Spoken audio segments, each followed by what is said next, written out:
እጅግ አስደንጋጭ የሆነ ዜና እንግዲህ ዛሬ ተሰምቷል። ብዙዎች በዚህ ሁኔታ ተደናግጧል። እጅግ የምንወደው የምናከብረው በፍልቅልቅ ጨዋታና ሳቁ የምንናፍቀው አርቲስት ነጻነት ወርቅነህ ወይም ነፂ ከዚህ ዓለም በሞት ተለይቷል። ታዲያ ከዚህ ዜና ጋር በተያያዘ ብዙዎች በድንጋጤ ሆነው ይህ ግለሰብ በቅርቡ አይተነው ነበረ፣ በስተመጨረሻ ምን አጋጥሞት ነው እንዲህ ሆነው? እንዴት ነው በዚህ በአጭር መልኩስ እንዲቀጭ ሆነው? በማለት ብዙዎች እየተነጋገሩበት ይገኛል። ከዚህ አሟሟት ጋር በተያያዘ ዝርዝር መረጃዎቹን ይዘን መጥተናል። በሌላ በኩል የሀገራችን ጠቅላይ ሚኒስትር የሆኑት ዶክተር አብይ አህመድ በሀዘን ሆነው ስላስተላለፉት የሀዘን መልእክትም የምናሰማችሁ ጉዳዮች አሉ። በአጠቃላዩ ስለ ነጻነት ወርቅነህ ሰሞነኛ ጉዳዮች የምንላችሁ ዝርዝር መረጃዎችን ይዘን መጥተናል። ሰላም ጤና ይስጥልን ውድ የሀገሬ ልጆች፣ በያላችሁበት ሰላማችሁ ይብዛልን። ዛሬ መጣንበት ዜና እጅግ ያሳዝናል፣ ብዙዎቻችንንም አስደንግጧል። እንግዲህ ያው ወደ መረጃዎቻችን ስናልፍ አርቲስት ነጻነትን በድንገት ያጣንበት ቀን በጣም ብዙዎችን ያስደነገጠ ነው። በተለያዩ የሶሻል ሚዲያም ይህ ዜና ከተለቀቀበት ሰዓት ጀምሮ ብዙዎች በእንባ በመታጀብ መልእክታቸውን እያስተላለፉ ይገኛሉ።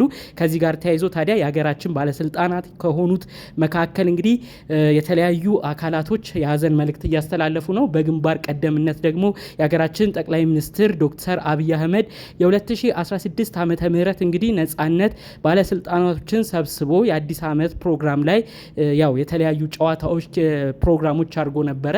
እሱ በመድረክ መሪነት ሆኖ ታዲያ ያንንም ቀን በማስታወስም ጭምር ነው ዶክተር አብይ አህመድ እጅግ የማይረሳ ቀን ከነጻነት ጋር አሳልፈን ነበረ። የአዲስ ዓመት መቀበያችንን ጥሩ አድርጎ አሳምሮ እንድንጀምር ያደረገን አርቲስት ነበር። በተሰማውም ህልፈተ ህይወት ዜናው ዝነናል በማለት እንግዲህ መልእክትን ዶክተር አብይ አህመድ በፌስቡክ ገጻቸው ላይ አስፍረዋል ማለት ነው። እንግዲህ ይህ አርቲስት ከመሞቱ በፊት ትንሽ የጤና እክሎች አጋጥሞት እንደነበረ በተለያዩ ቦታዎች የሚወጡ መረጃዎች አሁን ላይ እያሳዩ ይገኛሉ። ትንሽ ጊዜያት በፊትም እንግዲህ ለጤናው ክትትል ወደ ህንድ ሀገር አቅንቶም እንደነበር ነው ዜናዎቹ እየተሰሙ የሚገኘው። ታዲያ ብዙዎችን ያስደነገጠው እንዴት በድንገተኛ ህመም ህይወቱ አለፈ ተባለ በማለት የተነሳው ነገር ነው ብዙዎች እንዲወያዩበት የሆነው። እንግዲህ ብዙዎቻችሁ ታስታውሳላችሁ ብዬ አስባለሁ። ከትንሽ ጊዜያት ወዲህ አርቲስት ነጻነት ወርቅነህ ላይ በተለይ በሰውነቱ ላይ የሚታዩ የተለያዩ ለውጦች ነበሩ። አንዳንዴ አይኑ ወደ ቢጫ ወደ መሆን ይሄዳል። ፊቱ ከሳያለም የመጣበት ጊዜያቶች ነበሩ። እንዲሁ ብቻ በሚታዩ ነገሮች አስቀድመውም የተለያዩ ሰዎች መልእክት ሲያደርሱ ነበረ። የምንወደው ነፂ ምን አጋጥሞት ነው? የሚታየው ሰውነቱ ላይ እጅግ የሚያስፈሩ ለውጦች አሉት። ነፂን ያልሰማነው ያላወቅንለት ችግር የጤና እክል ይኖርበት ይሆን ወይ በማለት ብዙዎች አስቀድመው ሲናገሩ ነበር። ሌሎች ደግሞ በመጥፎ ተግባር በመሆን በመጥፎ ምኞት በመሆን አስቀድመው ሞት ዜናውን በተለያዩ ቦታዎች ሲያወሩ ነበር። ይህንንም አስመልክቶ ነው እንግዲህ ነጻነት በቅርብ ጊዜያቶች ውስጥ በሚዲያ በቤተሰብ ጨዋታ በነበረው ቆይታ ራሱ ሞቴን አስቀድመው የተናገሩ ሰዎች ነበሩ።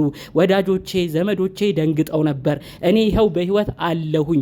እነዛን ዜናዎች ሲያወሩ የነበሩ ሰዎች ግን በቲክቶክም በተለያየ ቦታዎች ይህን ዜና ሲያወሩ የነበሩ ሰዎች ስለ ቀብሬ ስነስርዓት አልተናገሩም ብሎ ሳቅ እንደተለመደው ጨዋታ በሞላበት ሁኔታ ስላለው ሁኔታ ራሱ ገልጾ ተናግሮ ነበር። ታዲያ እንግዲህ አስቀድመውም የሞቱን ዜና የሚናገሩ አንዳንድ ሰዎች ነበሩ ማለት ነው። በሌላ ጎኑ ግን ብዙዎች የጤና ሁኔታውን የሰውነት መቀየሩን ምክንያት በማድረግ ብዙ ነገር አስቀድመው ተናግረው ነበር ማለት ነው። እንግዲህ የታመመበት በሽታ ከበድ ያለ እንደነበርም ነው አሁን ሰዎች አያይዘው መረጃዎቹን እያወጡ የሚገኘው። ነገር ግን በነጻነት በኩል ያሉ ሰዎችም እንዲህ ነው ብለው ዝርዝር ነገር ወደ ሚዲያ ወደ ተለያዩ ቦታዎች ማውጣት እንዳልፈለጉም ጭምር ነው መረጃዎቹ አብረው የተሰማው ማለት ነው። ነጻነት ወርቅነህ ትውልድና እድገቱ በመዲናችን አዲስ አበባ ኡራኤል አካባቢ ነው። የመጀመሪያ ትምህርቱን ምስራቅ ጎህ ወይም አስፋወሰን ካሳንቺስ አካባቢ ተምሯል። በ4 ኪሎ በፒያሳም ኖሯል። የተለያዩ የአዲስ አበባ ከተሞች ላይም ብዙ ቦታዎች ላይ ብዙ ትዝታዎች አሉት። በልጅነቱ የተለያዩ ጨዋታዎችን ተጫውቶ እንዳደገም በተለያዩ ቃለ መጠይቆቹ ተናግሯል።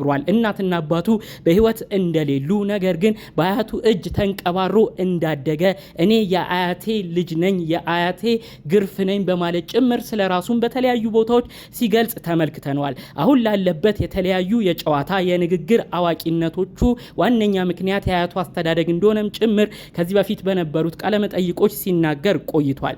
ነጻነት ወርቅነህ ቀደም ብሎ ከቤተሰብ ጨዋታ በፊት በነበሩት ጊዜያቶች ላይ በተለያዩ ፊልሞች እናውቀዋለን። ሁለት ትውልድ በሚያገናኝ በሚመስል መልኩ ቀደም ባለው ትውልድ በዘጠናዎቹ የማይረሱ ፊልሞች ላይ ድንቅ ትወና አቅሙን አሳይቶናል። አሁን ደግሞ ባለው ትውልድ እስከ ዛሬዋ ጊዜ ድረስ በኢቢኤስ ቴሌቪዥን በቤተሰብ ጨዋታ ዋና መሪነት ትልልቅ ጨዋታ ጨዋታዎችን፣ ትልልቅ ቤተሰባዊ ሁኔታዎችን በመፍጠር የማይረሱ የተለያዩ የመድረክ ስራዎቹን አሳይቶናል። ነጻነት ወርቅነህ ብዙዎች ከሚያደንቁት ከኮሩበትም ስራው ዋነኛ በግንባር ቀደምነት ከሚጠቀሱት መካከል ዶክተር አብይ አህመድም ዛሬ በህልፈተ ህይወቱ ምክንያት ካነሱት ዋነኛ የፕሮግራም መሪነቱ የሚጠቀሰው እንግዲህ ባለስልጣኖችን ሰብስቦ የተለያዩ ፕሮግራሞች በሚዘጋጅበት ወቅት ላይ በመድረክ መሪነት የተሳተፈበት ትልቅ ሁኔታ ነው። ይህ ሁኔታ በ2016 ዓመተ ምህረት አዲስ ዘመን አዲስ ዓመት በሚመጣበት ወቅት በአባይ ግድብ ፕሮጀክት ላይ የተዘጋጀ ፕሮግራም ነበረ። በዛ ፕሮግራም ላይ 9 ክልል መስተዳድሮች የነበሩበት እንዲሁም ትልልቅ ባለስልጣናት እንዲሁም የሀገራችን ጠቅላይ ሚኒስትር ከባለቤታቸው ጋር አብረው የነበሩበት የፕሮግራም ሂደት ነበር። ታዲያ በዛም ፕሮግራም ነው እንግዲህ አርቲስት ነጻነት ወርቅነህ ባለስልጣኖችን እያሳሳቀ እያጫወተ የተለያዩ ቃለመጠይቆች በማድረግ ቤተሰብ ጨዋታ ላይ እንደምናቀው አይነት አቀራረብን በመፍጠር ትልቅ ፕሮግራምን በመብራት የማይረሳ አሁን ድረስ ብዙዎች እያነሱ ቪዲዮን እንዲቀባበሉበት የሆነው ትልቁን ስራውን ማድረግ ችሏል። አርቲስት ነጻነት ወርቅነህ እኛ ካወራናቸው ከምንጠቅሳቸው በላይ አሁን ድረስ ዘመን ተሻጋሪ የሆኑ ትልልቅ ስራዎች አሉት። አሁን ድረስ በፊት የተናገራቸው ቀልድ የሚመስሉ ፊልም ላይም የምናቃቸው ንግግሮቹ ቲክቶክ አሁን ድረስ ብዙዎች ይቀባበሉታል። ብዙዎች በሱ ድምጽ እያደረጉ ቪዲዮም ይሰሩበታል። አርቲስት ነጻነት ወርቅነህን ማጣት የእውነት እጅግ ያማል። በጨዋታው በፈገግታው ብዙዎች ቀልብ መግባት የቻለ ብዙዎች በጉጉት ሊያዩት የሚጠብቁት ግለሰብ የሚጠብቁት የሀገራችን እንቁ የሆነ አርቲስት ነበር። እጅግ የተሰማው ዜና ያሳዝናል፣ ብዙዎችንም አስደንግጧል።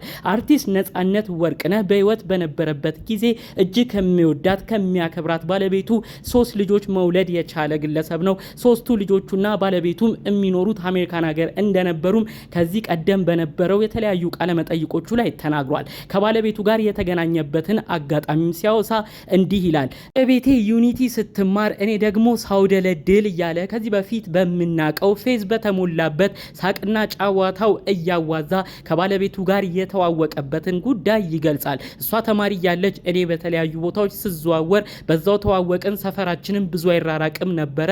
ጥሩ ትውውቅም ኖሮን ለህይወት ለትዳር በቃም በማለት ከባለቤቱ ጋር የተዋወቀበትን ቅጽበት አስታውሶ ከዚህ በፊት ተናግሯል። ታዲያ ባለቤቱና ልጆቹ የኑሮ ጉዳይ ሆኖ በውጭ ሀገር እንደሚኖሩም ጭምር ገልጾ ተናግሯል። ለልጆቹ የተለየ ፍቅርና አክብሮት እንዳለውም ጭምር ነው ከዚህ በፊት በነበሩት ጉዳዮች ሲያወሳ ሰማ ነው። ስለ ልጆቹም ሲናገር ልጆቹም እጅግ ይወዱኛል፣ እንደ ሌሎች ሰዎች ነው።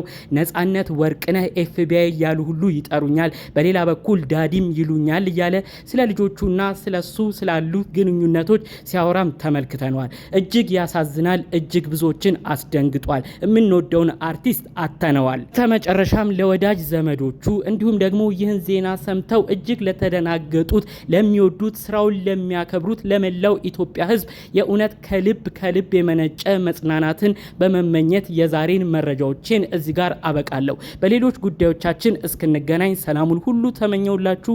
ሰላም።